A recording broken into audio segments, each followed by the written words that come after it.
Savaşı işime xirabiye, piyasa tam sakiniye. Yani işime par mesela par verama 6 kilo goş işlemişken, veran her gün 8 kilo işlemişken, ev yani masrafa xan nadariye. Yani niye esnafa kapı yani mecbur mana yani hem de bir çabuk biken yani işime katın. Yani piyasa hem olsa.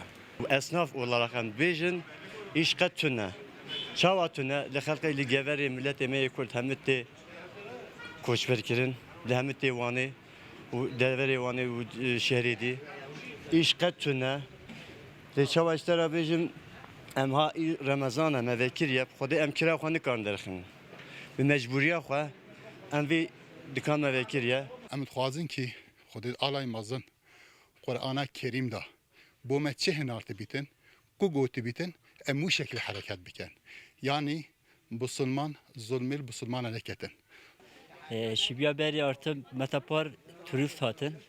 Yani iş baş bu. Böyle iyi sadaka turist tınane. Belki bir şehri ne bi. Yani işime tına yani. Em esnaf olarak em pey işi para ninin em dixazin ki sadece bira huzur ve verevi aşitiye bira ne kuştunu dayık ne girin tek dilega me eve